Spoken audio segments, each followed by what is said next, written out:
భార్యని పక్కన పెట్టి ఒక కార్పొరేటర్ గా చెప్పండి, ఎన్ని మార్కులు వేస్తారు? 80 మార్కులు. 20 మార్కులు ఎక్కడ కట్ చేస్తున్నారు? అంటే టైం నాకు ఇయ్యదు కదా. మీకేముంది మరి, ధనబలం ఉందా, రాజకీయ గురువు ఉన్నారా? మీరు కార్పొరేట్ స్థాయి మేడం నాకు ప్రజాబలమే. ప్రజలు ఎమ్మెల్యేకు మీకు పడలేదు, పుస్తకాలేదు, బయటకు వచ్చారు అంటున్నారు కదా, నిజమేనా? 100% నిజము. చింతల రామచంద్ర రెడ్డి గారు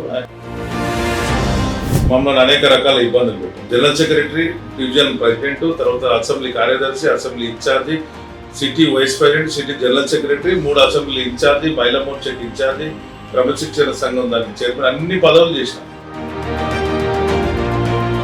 నా కళ అన్నమాట హైదరాబాద్ నగరానికి అధ్యక్షుడై బీజేపీని బాగా గట్టిగా పనిచేద్దామనే ఆలోచన. సడన్ గా వేరే ఆర్గనైజేషన్ లో పనిచేసినటువంటి వ్యక్తిని తీసుకొచ్చి నన్ను తప్పించి ఆయన ప్రెసిడెంట్. నా మీద చివరికి ఎస్టీ కేసులు పెట్టించడం, రెచ్చగొట్టడం, ఇట్లాంటివన్నీ చాలా చేసిన. 2 సంవత్సరాలు ఫైట్ చేసిన. ఉదాహరణకి ఇక్కడ కిషన్ రెడ్డి గారు ఉంటారు, ఇక్కడ ఈమె, అక్కడ ఆమె ఉంటే ఇక్కడ రామచంద్ర రెడ్డి, ఈమె ఫోటో కట్ చేసి ప్రెస్ చేయడం, ఇలాంటి నీచ నికృష్ట పనులన్నీ కూడా చేయడంతో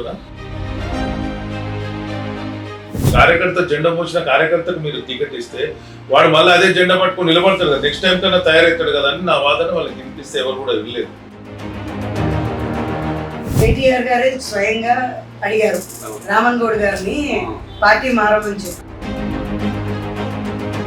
ప్రజలకు పని చేయాలన్నదే తప్ప రాజకీయాల్లో ఉండే కుళ్ళు కుతంత్రాలు అన్నవి రామన్ గౌడ్ గారికి ఎప్పుడు అంతలేదు. మీరు కార్పొరేటరా, అన్న కార్పొరేటర్ వివరిస్తుంటారా? నార్మల్గా ఒక డివిజన్కి ఒక్కటే కార్పొరేటర్ ఉంటారు, కానీ హిమాయత్ నగర్ డివిజన్కి మాత్రం 2 కార్పొరేటర్స్ ఉన్నారన్నది. యాజ్ ఎ కార్పొరేటర్గా నేను చేయాల్సిన పనులు ఏమైనా ఉంటే బాధ్యతలన్నీ కూడా నా మీద అప్పచెప్పారు. నాకంటూ ఒక టీం ఉంది. ఒక పొలిటీషియన్ లాగా కాకుండా ఒక అక్కతో చెప్పుకున్నట్టు, ఒక వదినతో చెప్పుకున్నట్టుగా వాళ్ళు నాతో మాట్లాడుతుంటారు. సో మీకు అనిపించలేదా అన్న? మరి ఎందుకు ఒక లేడీగా వచ్చినప్పుడు పెట్టడం అవసరం అనిపించలేదా? ఎందుకు పెట్టాల్సి వచ్చింది? విద్యావంతురాలు, చదువుకున్నదే అడ్వకేట్, ఈమె ఉంటే బాగుంటుందని పార్టీ ఆదేశిస్తే అప్పుడు ఆమె బీసీలు రాజకీయంగా ఎదగాలంటే చాలా కష్టంగా కూడుకున్న పని అని మీరు వినుంటారు, చదివి చూసి ఉంటారు కదా. కష్టంతో సేవాభావంతో నిజంగా చేయాలనుకున్నాడు సక్సెస్ అవుతాడు, కానీ ఇంకేదో ఆశ చూస్తే మాత్రం చేయలేదు. ఎవరు ఇట్లాంటి పెండింగ్ వర్క్స్ ఏదైనా రాసుకోరు కదా, మీరు రాసుకుంటున్నారు. తగిన కార్యకర్తలు ఎవరన్నా వస్తే ఇది ఏమయ్యే అవకాశం ఉంది, దీనికి పనులు ఉన్నాయా అని. ఇది భయపడ్డం అనేది అసలే ఉండదు. యాక్చువల్గా ఫస్ట్ ఇక్కడ ఈ విమర్శలతోనే మేము రోజు నడుస్తూనే ఉంటుంది అన్నమాట. ఈ పని కంప్లీట్ అయ్యేసరికి ఇంకో పని కంప్లీట్ చేయాలి. లేని పక్షంలో ఎలక్షన్ అప్పుడు వస్తుంది, ఓటు మాత్రం అడిగింది, తర్వాత ఎప్పుడు కనిపించిందమ్మా అని. వరదలు వచ్చిన పక్షం మేయర్ మేడం పిలిస్తే మేయర్ మేడం వచ్చి రిటర్నింగ్ వాళ్ళు కట్టించి ఇచ్చారు. సో అది పెద్ద అచీవ్మెంట్. సో ఇది 20 సంవత్సరాల్లో ఏ లీడర్ కూడా చేయలేకపోయారు. ఇది మాత్రం కాంగ్రెస్, బీఆర్ఎస్, బీజేపీ ఏది చూడను. సో కార్పొరేటర్గా నువ్వు మాకు ఎప్పుడు దగ్గరగా ఉన్నావు, నేను పార్టీని చూడమని పబ్లికే చెప్తున్నారు. Hi, hello, welcome to RG media. నేను మీ రాఘవేంద్ర. ఆర్జీ మీడియా తన పంతాన్ని స్పష్టంగా మార్చుకుంది. గతంలో ఎమ్మెల్యేలు, మంత్రులు, పార్టీ అధినేతలు ఇంటర్వ్యూలు తీసినాం, మాని న్యూస్లో వాళ్ళని ఆహ్వానించాం. కానీ మహాత్మా గాంధీ చెప్పినట్టు క్షేత్ర స్థాయిలో పరిపాలన విభాగం బాగుపడినప్పుడు మాత్రమే రాష్ట్రం కావచ్చు, దేశం కావచ్చు అభివృద్ధిలో అగ్రగామిగా నిలుస్తుంది. ఒక రకంగా చెప్పాలంటే డివిజన్లే కదా మరి దేశానికి కావచ్చు, రాష్ట్రానికి కానీ పట్టుకోమరు. మరి అట్లాంటి డివిజన్లు అభివృద్ధి చెందాలంటే వాళ్ళకి ఫ్రీడమ్ ఇవ్వాల్సి ఉంటుంది. వాళ్ళ సాధక బాధకాలు తెలుసుకోవాల్సిన గురుతర బాధ్యత కూడా ఆ గవర్నమెంట్ల పైన ఉంటుంది, ప్రభుత్వాల పైన ఉంటుంది. దాంట్లో మనం హైదరాబాద్ మహానగరాన్ని తీసుకుంటే మొట్టమొదటి వరుసలో పని చేయడంలో మేము ముందున్నామంటూ మరి కార్పొరేటర్ కావచ్చు, తనకు సహకరిస్తున్న తన ఆమె భర్త కావచ్చు ముందు వరుసలో ఉన్నారు. మరి పేదలు, బడుగు, బలహీన వర్గాల కాపాన ఆస్తం అందిస్తూ వాళ్ళ కన్నీళ్ళని కూర్చే ప్రయత్నం చేస్తూ ఉన్నారు. ఎప్పుడు ఒక ఆఫీస్ పెట్టుకొని వాళ్ళ ప్రజలకు, పేదలకు, ఎవరైతే నీడీ పీపుల్ అంటాం వాళ్ళ అవసరాలకు తగ్గట్టుగా పనిచేస్తూ ఉన్నారు. మరి వాళ్ళ తలుపు తట్టే ప్రయత్నం చేసినాం, ఇంట్లో లేరు. ఎక్కడ ఉంటారని ఎవరిని అడిగినా ఆఫీసులోనే ఉంటారని తెలిసి వాళ్ళ ఆఫీస్కి వచ్చే ప్రయత్నం చేసినాం. మరి డివిజన్ పరిధిలో ఎంతవరకు సమస్యలు పరిష్కారం చేయగలిగినారు, రాజకీయాలు ఎట్లా శాసిస్తూ ఉన్నారు, రాజకీయాల ఒరవడి ఎట్లా ఉందో మనం తెలుసుకునే ప్రయత్నం కూడా చేద్దాం. హిమాయత్ నగర్ వచ్చేసాం, మనం కార్పొరేటర్ గారితో ఉన్నాం, అన్నతో కూడా ఉన్నాం. అదే మరి రామన్ గౌడ్ అన్న గారు, మరి మహాలక్ష్మి మేడం గారు కూడా ఉన్నారు, వాళ్ళతో మాట్లాడే ప్రయత్నం చేద్దాం. నమస్కారం. నమస్కారం. ముందు కార్పొరేటర్గా మరి మీరు కార్పొరేటరా అన్న కార్పొరేటర్ వివరిస్తుంటారా? చాలా మంది అడుగుతున్న ప్రశ్న, మీరు సమాధానం చెప్పాలి, అన్న చెప్పండి.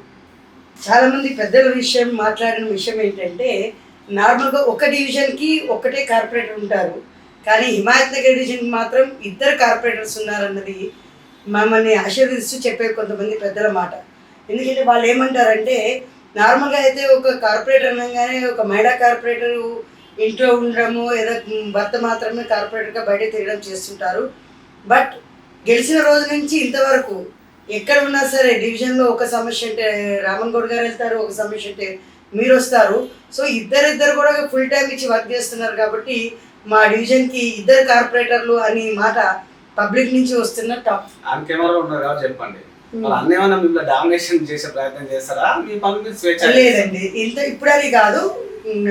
ఇప్పుడు కార్పొరేటర్గా అయ్యానన్న తర్వాత ఆయన డామినేట్ అనేది కాదు. నేను గత మ్యారేజ్ చేసుకున్న ఇన్ని సంవత్సరాల్లో కూడా నేను యాక్చువల్గా ఇంటర్ 10th కంప్లీట్ అయ్యి ఇంటర్లో ఉండగా వివాహం జరిగింది, ప్రేమ వివాహం. దాని తర్వాత నన్ను డెవలప్ చేసింది. ఇప్పుడు ఒక పురుషుడు డెవలప్మెంట్ కింద ఒక స్త్రీ ఉంటారని అంటారు, కానీ యాజ్ ఏ కార్పొరేట్గా ఈరోజు నేను అవ్వడానికి కారణం కానీ ఈరోజు నా ఉన్న డెవలప్మెంట్కి కానీ రామన్ గౌడ్ గారి సహకారమే మెయిన్. ఎందుకంటే డామినేషన్ అనేది ఉండదు. బట్ రాజకీయం అన్నది, నా రాజకీయ క్షేత్రం అన్నది నాకు కొత్త కాబట్టి స్టార్టింగ్ ఒక 1 year 6 months to 1 year నాకు గైడ్ చేశారు. ఆఫ్టర్ దట్ నా ఇష్టారాజ్యంగా అంటే మీన్స్ ఇలా సంస్థాగతంగా ఏదైనా ఉంటే, రాజకీయంగా ఉంటే కనుక డిసిషన్ ఆయనవి. యాజ్ ఎ కార్పొరేటర్గా నేను చేయాల్సిన పనులు ఏమైనా ఉంటే బాధ్యతలన్నీ కూడా నా మీద అప్పచెప్పారు. నాకంటూ ఒక టీం ఉంది, నా పర్సనల్ సెక్రటరీస్, కొంతమంది పిల్లలు నా కోసం ఫుల్ టైం ఇచ్చి వర్క్ చేసే పిల్లలు ఉన్నారు. వాళ్ళని వెంబడి పెట్టుకుని క్షేత్రస్థాయిలో ఎక్కడంటే అక్కడికి నేను వెళ్ళిపోతూనే ఉంటాను.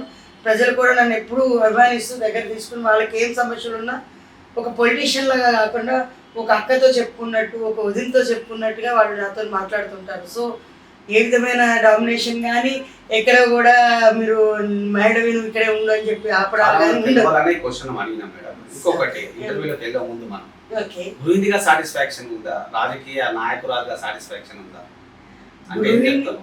గృహిణిగా నేను కరెక్ట్గా ఉన్నాను అనుకోవడానికి నా పిల్లలు మెయిన్ కారణం. ఎందుకంటే నా ఈవెన్ ఇంతకుముందు నుంచి కూడా నేను printing and packaging industry run చేసేదాన్ని. ప్రింటింగ్ అండ్ ప్యాకేజింగ్ దానిలో ఒక 25-30 మెంబర్స్ ఫుల్ టైం వర్కర్స్, ఒక 25-30 మెంబర్స్ ఎప్పుడు కూడా అవుట్ సోర్సింగ్ వచ్చేవాళ్ళు. వాళ్ళ వల్ల కానీ ఆ ఇండస్ట్రీ నేను ఒక 20 years నడిపించాను. దాంతోపాటు నేను హాస్టల్స్, స్టడీ హాల్స్ అంటే రీడింగ్ రూమ్స్ అంటారు, మీకు ఐడియా ఉంది అనుకుంటా, హైయర్ ఎడ్యుకేషన్స్ కోసం వచ్చిన వాళ్ళు చదువుకునే రీడింగ్ రూమ్స్, వీటిని నడిపించినప్పుడు కానీ నెక్స్ట్ ఫుడ్ అవుట్లెట్స్, నేను కొల్లేరు రుచులు అని ఇంకా చాలా ఫుడ్ అవుట్లెట్స్ రన్ చేసేదాన్ని. వీటన్నిటిని చూసుకుంటూ నేను ఎప్పుడు బిజీగా ఉన్నా. నా 2 కొడుకులు, స్టార్టింగ్లో అనుకునేదాన్ని నాకు ఆ అమ్మాయి లేదని చెప్పి చాలా ఫీల్ అయ్యేదాన్ని.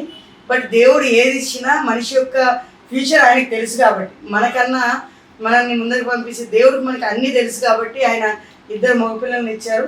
వాళ్ళిద్దరు కూడా ఎప్పుడు కూడా చాలా కేర్ఫుల్గా అన్ని విషయాలు, అమ్మ ఇప్పుడు బిజీ కదా అని వాళ్ళే అడ్జస్ట్ అయ్యి అన్ని విషయాలకి వాళ్ళే నాకు సపోర్ట్ చేయబట్టి నేను ఈరోజు ఇంత ముందరికి రావడానికి నా 2 పిల్లలే కారణం. అన్నని ఒకసారి మాట్లాడే ప్రయత్నం చేద్దాం. నిజంగా కూడా తను చెప్తా ఉన్నది, మీ కోఆపరేషన్ చాలా చక్కగా ఉంటుంది, లవ్ మ్యారేజ్ చేసుకుని ఇంటికే పరిమితం చేయకుండా రాజకీయాల వైపు కూడా తీసుకొచ్చినారు కదా. మీకు అనిపించలేదా అన్న? ఎందుకంటే రాజకీయాలంటే విమర్శలు ఉంటాయి, ప్రతి విమర్శలు చేయాల్సి వస్తుంది, బట్టగాల్సి మీద వేస్తూ ఉంటారు. మరి ఎందుకు ఒక లేడీగా వచ్చినప్పుడు పెట్టడం అవసరం అనిపించలేదా? ఎందుకు పెట్టాల్సి వచ్చింది?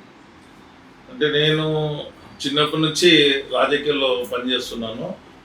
ఈ డివిజన్ మహిళా రిజర్వేషన్ అయింది, హిమాయత్ నగర్ డివిజన్ మహిళా రిజర్వేషన్ పడుతున్నా. విద్యావంతురాలు, చదువుకున్నదేమో అడ్వకేటు, ఈమె ఉంటే బాగుంటుందని పార్టీ ఆదేశిస్తే అప్పట్లో ఉన్న వాటిలో ఆమెను నిలబడ జరిగింది. తర్వాత ఆమె అంటే ఇతర కార్పొరేటర్లకు కొంత వాళ్ళకి తెలియదు కాబట్టి భర్తలు వెంబడి ఉండి చేస్తారు, కానీ ఆమెనే పూర్తి స్వేచ్ఛగా ఇప్పుడు ఎవరి దగ్గర ఆఫీసర్ల దగ్గర కమిషనర్, రూరల్ కమిషనర్, డిపార్ట్మెంట్లకు తిరగడం కానీ అన్ని చేయడం, అట్లా ఫైల్స్ అన్ని మెయింటైన్ చేస్తుంటుంది ఆమె ఆల్ డిపార్ట్మెంట్స్. అట్లా ఆమె స్వేచ్ఛగా ఒక సొంత గుర్తింపు తెచ్చుకొని డివిజన్లో పనిచేస్తుంది. నా వంతు ఏదైనా ఉన్నప్పుడు సాయం చేయడం తప్ప పూర్తి ఆమెనే నడిపిస్తుంది. ఇప్పుడు మీ డివిజన్లో ఒక పౌరులు ఒక ఓటు వేస్తూ ఉంటారు. భార్యని పక్కన పెట్టి ఒక కార్పొరేటర్గా చెప్పండి, ఎన్ని మార్కులు వేస్తారు? 100 మార్కులు అనుకుంటే ఆమె పనితీరుకి ఎన్ని మార్కులు ఇస్తారు మీరు? అంటే కార్పొరేటర్ కన్నా కార్పొరేటర్ కాకుండా ఒక వ్యక్తిగా, ఒక రామ్మోహన్ గౌడ్ అనే ఒక వ్యక్తిగా ఎన్ని ఇస్తారు? కార్పొరేటర్ మీరు 80 మార్కులు. 80. 20 మార్కులు ఎక్కడ కట్ చేస్తున్నారు? అంటే టైం నాకు ఇయ్యదు కదా. ఓకే అన్న. ఇప్పుడు మీ రాజకీయ జీవితం గురించి కూడా మాట్లాడుకున్నాం. ఎవరైనా రామన్ గౌడ్ అంటే ఒక అజాత శత్రువుగా ఉంటారు, పాలిటిక్స్ పెద్ద ప్లే చేయడు, ఎవరు వచ్చినా తక్కువ నేర్చుకుంటారు, నిత్యం ప్రజలకు అందుబాటులో ఉంటారు అంటుంటారు కదా. ఇద్దరు చేయాల్సి వస్తుంది, ముఖ్యంగా మీరు కూడా ఎక్కువ టైం కేటాయించాల్సి వస్తుంది. అంటే ఎందుకు మిస్ కనిపించదా? ఎందుకు ఇదంతా ఇది అవసరం అని? అంటే మనకు మా తల్లిదండ్రులు చిన్నప్పుడు నేర్పింది కానీ, అంటే సేవాభావం గ్రామ స్థాయిలో కానీ అప్పటి నుంచి అలవాటైంది మాకు నిత్య జీవితంలో. ఇది ఒక అంటే కొంతమందికి సిగరెట్ తాగడం అలవాటు, కొందరు సినిమాలు చూడడం అలవాటు, కొందరు ఇంకా వేరే వేరే ఇతర అవగేషన్స్. నాకు ఇది ఈ ప్యాషన్ అయిపోయింది. పబ్లిక్ పని చేయాలనేది ఒక అలవాటు, తపన. అంటే పడకుండా లేచినా ఇదే ఆలోచన ఉంటుంది. ఈ డివిజన్ హిమాయత్ డివిజన్ 65,000 జనాభా ఉంది, 18 స్లమ్స్ ఉన్నాయి, 8 కాలనీలు ఉన్నాయి, 435 అపార్ట్మెంట్లు ఉన్నాయి. చాలా సమస్యలు వస్తుంటాయి. అంటే ఇక్కడ ఎమ్మెల్యే క్వార్టర్స్ ఉంది, ఒక 24 కాలేజీలు ఉన్నాయి, 20 స్కూల్స్ ఉన్నాయి, ట్రాఫిక్ ఇష్యూస్ ఉంటాయి, తర్వాత డ్రైనేజ్ సమస్యలు ఉంటాయి, చాలా ఉంటాయి. అంటే ఎప్పటికప్పుడు ఈ సమస్యలు పుట్టుకొస్తూనే వస్తాయి. ఒకరు చేస్తే సరిపోతలేదు, ఇద్దరం చేయాల్సి వస్తుంది. ఇద్దరం కాకుండా మా దగ్గర పూర్తి సమయం కార్యకర్తలు, ప్రతి బస్తీకి ఒక కార్యకర్తలు. ఉదాహరణకు ఉదయం ఒక దగ్గర చెట్టు కూలిపోయింది, ఓ స్తంభం ఒరిగిపోయింది, ఒక బిల్డరు ఇల్లీగల్గా పనిచేస్తుంటే జరిగింది. వెంటనే మా అక్కడ దగ్గర ఉన్న టీ బండి వాళ్ళు, పాన్ షాప్ వాళ్ళు మాకు ఏది ఉన్నా సమాచారం ఇచ్చారు. మా నెట్వర్క్ అట్లా ఉంటుంది కాబట్టి వాళ్ళు చెప్పడంతో అక్కడికి వెళ్ళి వెంబడే డిప్యూటీ కమిషనర్ పిలిపించి వాళ్ళ మీద యాక్షన్ తీసుకోవాలి. ఈ రకంగా హిమాయతల్లో ఇల్లీగల్ యాక్ట్ ఎక్కడెక్కడ ఉన్నా దాని మీద చర్య తీసుకోవాలి, కూలగొట్టాలని చెప్పి ఆదేశించడం జరిగింది.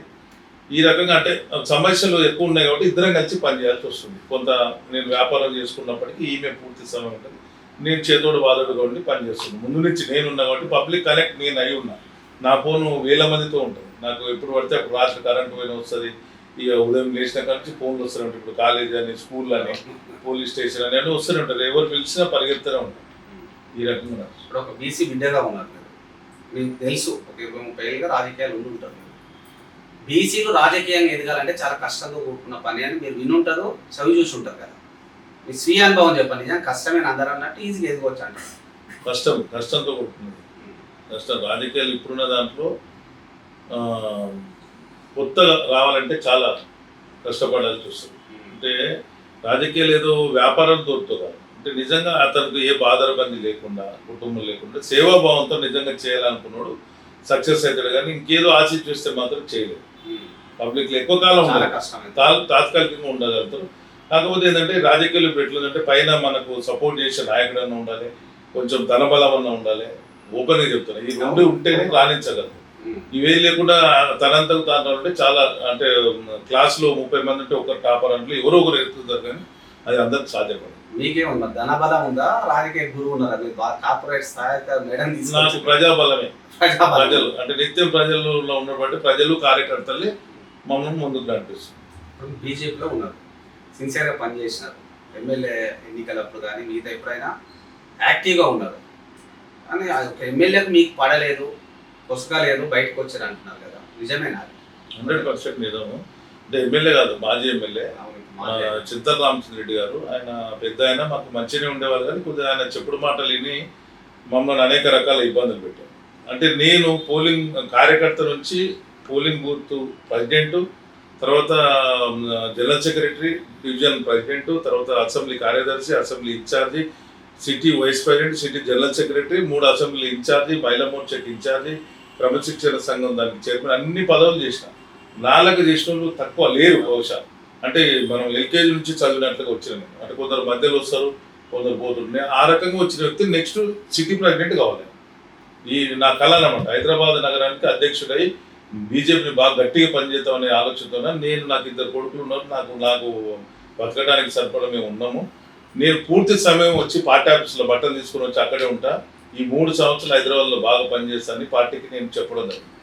సడన్గా వేరే ఆర్గనైజేషన్లో పనిచేసినటువంటి వ్యక్తిని తీసుకొచ్చి నన్ను తప్పించి ఆయన ప్రెసిడెంట్ చేశారు.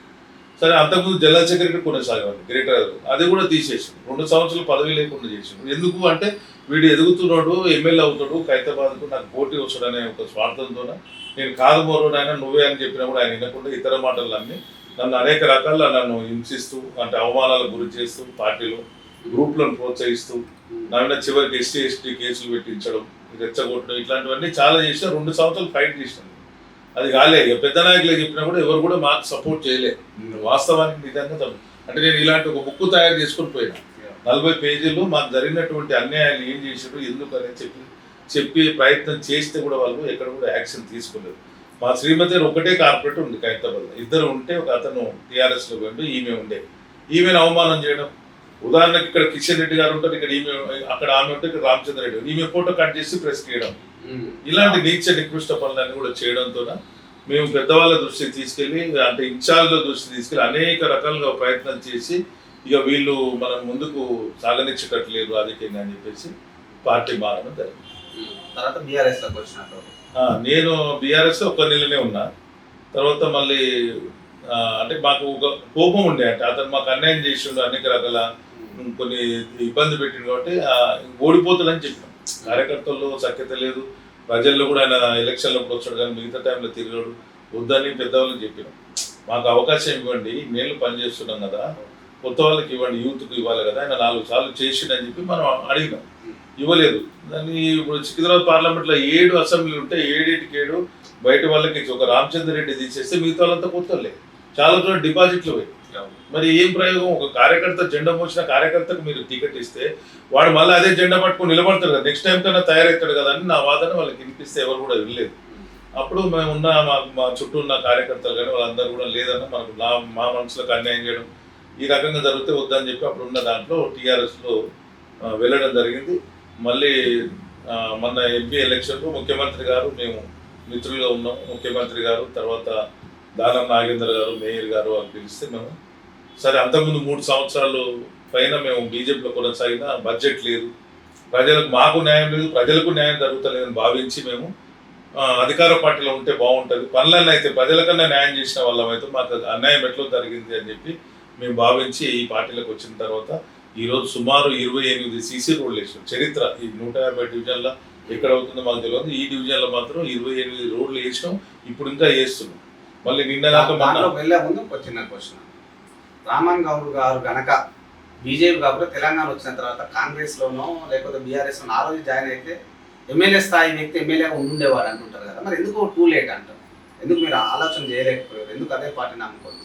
అంటే ముందు రాజకీయంగా స్టెప్లు వేయాల్సి వస్తుంది కదా తెలంగాణ ఏర్పడతారు. నేను ఎప్పుడు పార్టీ మారుతానని అనుకోలేదు, చిన్నప్పటి నుంచి అందులోనే ఉన్నాం కాబట్టి చివరి దాకా అందులోనే అనుకున్నాను. కానీ ఇలాంటి రోజు ఒకటి వస్తుందని నేను కూడా ఎప్పుడు అనుకోలేదు. అంటే ఆ రకంగా వాళ్ళు కల్పించారు, మనకు పరిస్థితులు అట్లా కల్పించారు కాబట్టి మారాల్సి వచ్చేసింది. లేకుంటే ముందు ఉంటే మీరు అన్నట్లు నేను ఇంకా ముందు మా మిత్రులు రేవంత్ రెడ్డి గారు కాబట్టి మేము ఒకటే జిల్లా వాసులం కాబట్టి కలిసి ఒక దగ్గర ఉన్నవాళ్ళం కాబట్టి ఆయన ముందు వెళ్ళింటే నేను ఈరోజు ఇంకో స్థాయిలో ఉన్నాను. అంటే మంచి అనుబంధం ఉంటుందా మీకు సీఎం? బాగా మేము కలిసి ఒక రూమ్లో ఉన్నాం, ఒక దగ్గర. అప్పుడే కాదు, యాక్చువల్గా సెకండ్ టైం కార్పొరేషన్ పోటీ చేయాల్సి వచ్చినప్పుడు కూడా కేటీఆర్ గారే స్వయంగా అడిగారు రామన్ గౌడ్ గారిని పార్టీ మారమని చెప్పి.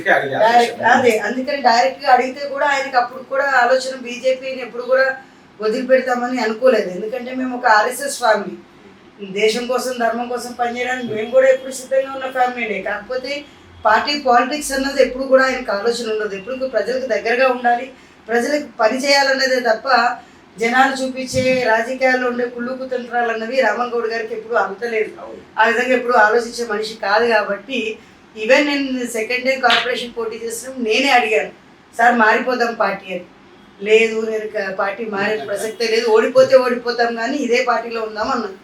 సో అలాగే జరిగినాం. 10 సంవత్సరాల కాలం రామన్ గౌడ్ గారు హిమాయత్ నగర్ డివిజన్ని కంటిన్యూషన్ గెలిచిన 2 సార్లు ఓడిపోయినా కానీ వదలకుండా ఆయన డివిజన్ కోసం పాటుపడుతూ ఉన్నారు కాబట్టి ఈరోజు కార్పొరేటర్. ఆయన వేరే వాళ్ళ పొలిటికల్ గా ఉన్న వాళ్ళగా మారాలనుకుంటే మాత్రం ఆర్జీ మీడియా కూడా వెతుక్కుంటూ మీ దగ్గరకు వచ్చింది. అది ఇక్కడ తెలంగాణ ప్రజలకు కావచ్చు, డివిజన్ ప్రజలకు కూడా తెలియాలి. ఇప్పుడు మేడం అడుగుదాం అనేది, ఇది ఒక బుక్. ఏంటి మేడం ఈ బుక్? మేము రోజు చేసేది అంటే హిమాయత్ నగర్ డివిజన్ లో నేను చేసే అభివృద్ధి కార్యక్రమాలు ఏవైతే ఉంటాయో వాటికి సంబంధించిన బుక్. ఎందుకంటే రేపు ప్రతి బస్తీలో, ఇప్పుడు దీనిలో ఒక్కొక్క బస్తీలో నేను చేసే డెవలప్మెంట్ వర్క్స్ నేను ప్రతిరోజు పేపర్కి ఇస్తూ ఉంటాను. వాటిని నేను ప్రింట్ చేసి ఒక బుక్ లాగా ప్రిపేర్ చేసి పెట్టుకుంటూ ఉంటాను. ఎందుకంటే ఈ బుక్ ద్వారా రేపటి నాడు ఎక్కడైనా సరే నేను డెవలప్మెంట్లో ఎక్కడైనా చూస్తూ ఉండడం వల్ల ఇది ఎక్కడైనా మిస్ అవుతున్నామా, ఏ ప్లేసెస్ కవర్ చేయగలుగుతున్నాను, ఎక్కడ ఏం చేయదు అన్నది ఒక నాకు డైరీ బుక్ లాంటిది. ఇది మనం మంత్లీ స్లిప్ టెస్ట్ లాంటి రాస్తాం కదా స్కూల్లో చదువుకునేటప్పుడు, ఆ స్లిప్ టెస్ట్ లాంటిది అనమాట. చలో ఈ మంత్ ఇక్కడ ఈ వర్క్స్ చేశాం, నెక్స్ట్ ఇంకా ఇక్కడ ఏం వర్క్స్ చేయాలి, ఏం పెండింగ్ ఉన్నాయి. సో మీరు ఇక్కడ ఒక బోర్డు కూడా చూస్తుండొచ్చు. నేను మేజర్ వర్క్స్ అంటే యాజ్ ఏ కార్పొరేటర్గా నా డివిజన్ డెవలప్మెంట్లో నేను చేయాల్సిన ఇంకా పెండింగ్ ఉన్న వర్క్స్ ఎక్కడెక్కడ పెండింగ్ ఉన్నాయి, ఏ ప్రాంతాలు నేను అభివృద్ధి చేయాలంటే వాటిని అంటే ఎవ్రీడే మనం చెక్ లిస్ట్ అంటారు అనమాట. ఇది వన్లలో నేను ఎక్కడ పెండింగ్ ఉన్నాను, ఎక్కడ ఆగిపోయామన్నది. చాలా మంది కార్పొరేటర్లు నాకు చాలా మిత్రులు ఉన్నారు, చాలా మంది నిన్న కూడా నేను చెప్పాను. ఎవరు కూడా ఇట్లా పెండింగ్ వర్క్స్ ఏదైనా రాసుకోరు కదా, మీరు రాసుకుంటున్నారు.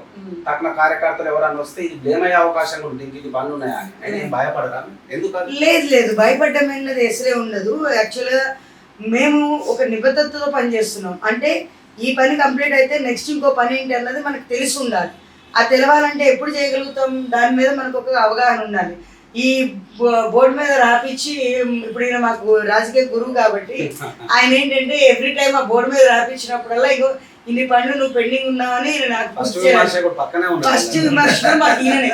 నేను పబ్లిక్ తోని అంటే పబ్లిక్ దగ్గర టాక్ మేడం ఏ పని చెప్పినా చేస్తారని టాక్ ఉంటుంది, కానీ ఫస్ట్ ఇక్కడ ఈ విమర్శకులతోనే మేము రోజు నడుస్తూనే ఉంటుంది అనమాట. ఈ పని కంప్లీట్ అయ్యేసరికి ఇంకో పని కంప్లీట్ చేయాలి. నిన్న కూడా మెల్కోటి పార్క్ 300 గజాల స్థలం కోసం ఆఫీసర్స్ పిలిపించడం జరిగింది, చెక్ చేయించడం జరిగింది. అలా అంటే ఏ ఒక్క వర్క్ కూడా మర్చిపోకుండా ఉండడం కోసమే రాసుకుని ఉన్నాము. చాలా మంది కార్పొరేటర్ని అడుగుతా ఉంటాం, ఎందుకు మీరు ప్రజల దగ్గర రారంటే, అన్న రోజు వస్తే అంత రిసీవింగ్ అంత బాగుంటది, ఇక లేని పని కొంత కోరికలు కోరుతా ఉంటారు అంటుంటారు కదా, అందుకు భిన్నంగా మీరు ఉంటున్నారు కదా, మరి ఏమనిపించండి? వాళ్ళు అనేది నిజమేనా? మరి అలా ఏమి ఉండదండి. ఎందుకంటే విషయము పబ్లిక్ మనం ఏం పని చేస్తారు, ఈ పని చేయ ఆ పని చేయ లేని పోని అంటారు. లేదు, పబ్లిక్ ఎప్పుడు కూడా వాళ్ళ అవసరాల కోసమే కదా మనం ఎన్నుకున్నది. యాజ్ ఎ కార్పొరేటర్గా నేను చేయాల్సిన పని ఏంటి? స్ట్రీట్ లైట్స్, దోమల మందు, నెక్స్ట్ వచ్చేసరికి డ్రైనేజ్ కానీ డ్రింకింగ్ వాటర్ సమస్య ఉన్న రోడ్లలో ఎక్కడైనా ఇది ఉంటాయి కదా, గోతులు అట్లా ఏమన్నా గుంతలు ఉంటాయి కదా, వాటిని పూడ్చడం, ఇవన్నీ పనులు కంపల్సరీ యాజ్ ఎ కార్పొరేట్గా నేను చేయాల్సిన పనులు. మనం ప్రజల నుంచి దూరంగా ఉన్నామంటే ప్రజలు మనకు దూరం అవుతారు. మనం ప్రజలకు దగ్గరగా ఉన్నప్పుడే వాళ్ళు ఒక అక్కలాగానో ఒక వదినలాగా ఎట్లా ఫీల్ అవుతున్నారు, నేను వెళుతున్నా కాబట్టి వీళ్ళు మా మనిషి అన్న ఫీలింగ్ ఉంది కాబట్టి వాళ్ళు నాకు పనులు చెప్పగలుగుతున్నారు. లేని పక్షంలో ఎలక్షన్ అప్పుడు వస్తుంది, ఓటు మాత్రం అడిగింది, తర్వాత ఎప్పుడు కనిపించిందమ్మా అనే క్వశ్చన్ కూడా పబ్లిక్ దగ్గర ఉంటుంది. సో నేను అలా కాదు, వాళ్ళు ఇంకో 10 రకాల పనులు చెప్పినా నేను సిద్ధం పని చేయడానికి. ఏదైతే నా డ్యూటీనో అది నేను కరెక్ట్గా పూర్తి చేస్తేనే రేపటి నేను వాళ్ళని నేనంటే మళ్ళీ రేపటి నేను వాళ్ళతో మాట్లాడడానికి వీలు ఉంటుంది. ఎన్నికల టైంలో మనం కొన్ని హామీలు ఇస్తాం తప్పనిసరిగా. ఒక కార్పొరేటర్ గెలవాలంటే హామీలు ఇవ్వాల్సి వస్తుంది. మనం మనస్ఫూర్తిగా మాట్లాడుకుంటే మీరు ఇచ్చిన హామీలలో మీరే చెప్పండి, అన్న తర్వాత అడుగుదాం. ఎన్ని హామీలు నెరవేర్చి ఎన్ని పెండింగ్ ఉన్నాయి? అసలు ఫస్ట్ ఆఫ్ ఆల్ ఎలక్షన్ టైంలో ఇన్ని రకాల వర్క్స్ ఉంటాయన్న విషయం కూడా క్లారిటీగా నాకు తెలియదు. కానీ ఎప్పుడైతే నేను కార్పొరేట్గా గెలిచాక నాకున్న డిపార్ట్మెంట్స్, నాకున్న వర్క్స్ అన్నీ తెలుసుకుని వాటి మీద స్పష్టమైన అవగాహన నేను తెచ్చుకుని పబ్లిక్ దగ్గరికి అప్పుడు నేను వెళ్ళి మాట్లాడడము, నాతో అయిన పనులు నా ద్వారా, నాతోనే అవని పనులు మా ఎమ్మెల్యే గారి ద్వారా, ఎమ్మెల్యే గారితో అవని పనులు ఎంపీ నిధుల ద్వారా, ఎవరితో వీలైతే వాళ్ళ దగ్గరికి వెళ్ళడం. ఈవెన్ నిన్న మార్నింగ్ కూడా నేను మా నగర ఇన్ఛార్జ్ మినిస్టర్ గారి దగ్గరికి వెళ్ళి అన్న మాకు పొన్నం ప్రభాకర్ గారిని కలిశాను. అన్న మాకు మా డివిజన్లో ఇంకా ఇన్ని పనులు పెండింగ్ ఉన్నాయి. నేను ఎప్పుడు కూడా మా ఎమ్మెల్యే గారి దగ్గర నుంచి అడుగుతాను, జోనల్ కమిషనర్ గారు ఎవరి దగ్గరికైనా వెళ్ళి ప్రజలకు ఏదైతే అవసరమో ఆ పనులన్నీ కూడా చేస్తున్నాం. మేము బిఫోర్ ఇచ్చిన హామీలు అంటూ ఏం లేవు, కాకపోతే ఎన్నైతే పనులు చేయాలనుకున్నాము డివిజన్ డెవలప్మెంట్కి నాకు దృష్టికి వచ్చిన ప్రతి పనిని కూడా అన్నీ ఆన్ పేపర్ పెట్టుకుని ఈరోజు వరకు అన్నీ పూర్తి చేస్తున్నా. డివిజన్లో ఇన్ని 28 రోడ్లు కొత్త రోడ్లు తయారైనాయన్నా, లేదా డ్రైనేజ్ వర్కులు కానీ మీరు వచ్చేది ప్రధానంగా ప్రజల అవసరార్థం చేసిన ఒక పని చెప్పండి, ప్రధానమైన పని. సార్ ఒక్కటి ఈ పని ఆ పని అని కాదు. ఇప్పుడు చాలా సంవత్సరాలుగా మీకు స్ట్రీట్ నెంబర్ 14లో ఒక నాలా సమస్య ఉంది. ఆ నాలా సమస్య మీరు ఒక 20 సంవత్సరాల నుంచి కూడా పరిష్కారం కానీ సమస్య అది. వర్షాకాలం వస్తే చాలు అక్కడ అందరూ కూడా భయపడేవాళ్ళు. ఈవెన్ ఈరోజు రిటర్నింగ్ వాల్ కానీ బ్యాక్ సైడ్, అప్పుడు దత్తానగర్ బ్యాక్ సైడ్ వరకే ఉండేది, జనార్దన దత్తానగర్ మధ్యలోనే ఉండేది. ఆ రిటర్నింగ్ వాల్ ఈరోజు ఆదర్శ బస్తీ దాటినా కానీ నెక్స్ట్ ఇప్పుడు ఇది సైడ్ రిటర్నింగ్ వాళ్ళే కాదు, అప్పుడు ఎప్పుడైతే వరదలు వచ్చాయి, నేను కార్పొరేటర్ అయినాక 6 నెలలకు వరదలు వచ్చాయి. వరదలు వచ్చిన మరుక్షం మేయర్ మేడంని పిలిస్తే మేయర్ మేడం వచ్చి పుటాబుటిన దాన్ని మొత్తం రిటర్నింగ్ వాల్ కట్టించి ఇచ్చారు. సో అది పెద్ద అచీవ్మెంట్. రిటర్నింగ్ వాల్ రావడం వల్ల ఈరోజు జనార్దన్ వాడ, ఆదర్శపతి, దత్తానగర్ మొదలు పెడితే అశోక్ నగర్ దాకా ఉన్న ప్రతి బస్తీ కూడా ఈరోజు ఎవరు కూడా ఇంట్లోకి నీళ్ళు వస్తాయని భయం లేదు, వర్షం వస్తే భయపడాల్సిన అవసరం లేదు. సో అది అదొక వర్క్. నెక్స్ట్ అది చేసిన రిటర్నింగ్ చేసిన తర్వాత కూడా ఆదర్శ బస్తీ అనే ప్రాంతంలో కింద నుంచి అంటే drainage, under ground drainage system సరిగ్గా లేక 3 బస్తీలలో నీళ్ళు వస్తాయి. మొత్తం ఫుల్ నీళ్ళు వచ్చేస్తే ఈవెన్ పాత కమిషనర్స్ కానీ నెక్స్ట్ మన అందరూ కూడా వచ్చి చూసిన మన ఇదిలోనే మొత్తం మునిగిపోయాయి. ఒక 5-6 బస్తీలు మొత్తం నీళ్ళ జలమయం అయితే వరదలు వచ్చినవి, మొత్తం ఇదైపోయింది. ఇప్పుడు గత కొంతకాలం క్రితమే దాన్ని ఇనాగ్రేషన్ వర్క్ స్టార్ట్ చేసాము. మొత్తం వర్క్ అండర్ ప్రాసెస్ ఉంది. అది మొత్తం దానికి ఒక పరిష్కారం కనుక్కున్నాం. అంటే దాని మొత్తం అక్కడ ఒక మసీద్ ఉంది, ఒక గుడి ఉంది, వాటికి ఎటువంటి ఇబ్బంది కలగకుండా అండర్ గ్రౌండ్లో ఒక పెద్ద పైప్ లైన్ లాంటిది ఏర్పాటు చేసి దాని ద్వారా వాటర్ అంతా కూడా కింద నుంచి వెళ్ళిపోయే విధంగా అది ఏర్పాటు చేయడం జరిగింది. సో ఇది 20 సంవత్సరాల్లో ఏ లీడర్ కూడా చేయలేకపోయారు. ఇది మాత్రం మీరు మాకు మంచి పరిష్కారం ఇచ్చారని చెప్పి సెల్ఫ్ సాటిస్ఫాక్షన్ ఇస్తుంది. సెల్ఫ్ సాటిస్ఫాక్షన్ కంపల్సరీ ఇస్తుంది. ఏదైతే మన పబ్లిక్ ఎప్పుడైతే నచ్చుతుందో మనం చేసిన పని, అప్పుడు మనకి సాటిస్ఫాక్షన్. గ్రేట్ అచీవ్మెంట్ అనుకున్నాం. ఇప్పుడు ఒక కార్పొరేటర్ గా చెప్పండి, అన్న రాజకీయ నాయకులు కాబట్టి ఆయన సపరేట్ గా అడుగుతున్నాం. బీఆర్ఎస్ పాలన చూస్తుంది కార్పొరేటర్ వచ్చిన తర్వాత, కాంగ్రెస్ కూడా చూస్తా ఉన్నారు. ఏది బెస్ట్ అంటే ఏం చెప్తారు? నిధులు ఇవ్వడంలో కావచ్చు, కార్పొరేటర్లు కావచ్చు, డివిజన్ అభివృద్ధిలో కావచ్చు. మనం నిజంగా మాట్లాడుకుంటాం కార్పొరేటర్ గా చెప్పండి, బీఆర్ఎస్ కాంగ్రెస్? కాంగ్రెసేనండి. ఎందుకంటే ఈవెన్ ఇంతకు ముందర మా మేయర్ మేడం కూడా స్వేచ్ఛ ఉండేది కాదు. ఈరోజు మేయర్ మేడము పలానా వర్క్ అని చెప్పగానే ఇమీడియట్ ఆఫీసర్స్ చెప్తారు. అవి చెప్పి ఇదిగోనమ్మా ఈ విషయం మీద వస్తున్నారు, వెళ్ళి మీరు మా కార్పొరేటర్ గారు వస్తున్నారు, వర్క్ చేయండి అని చెప్పి ఫుల్ అజమాయిష్తో చెప్పగలుగుతున్నారు. ఎందుకంటే ఆఫీసర్స్తో అంత విధంగా కోఆర్డినేట్ చేయడం కానీ వాళ్ళ ముందర తీసుకెళ్ళడం కానీ మేయర్ స్వేచ్ఛగా వర్క్ చేస్తున్నారు. అంటే మేయర్ స్వేచ్ఛగా వర్క్ చేస్తే ఆవిడ దగ్గర ఉండే మేము 150 కార్పొరేటర్లు కూడా స్వేచ్ఛగా వర్క్ చేయగలుగుతాం.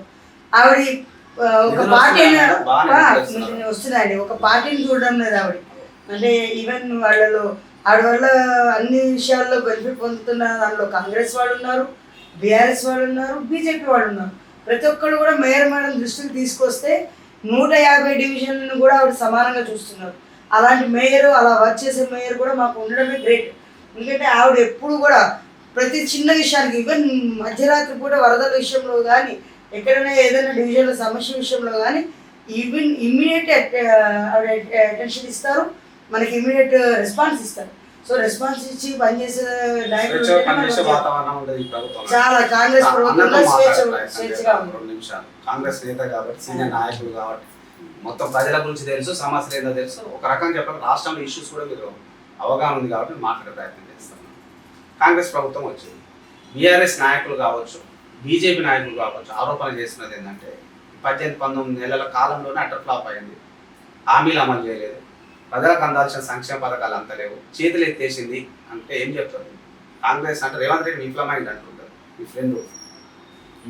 ఆల్రెడీ 100% సక్సెస్ ముఖ్యమంత్రి రేవంత్ రెడ్డి.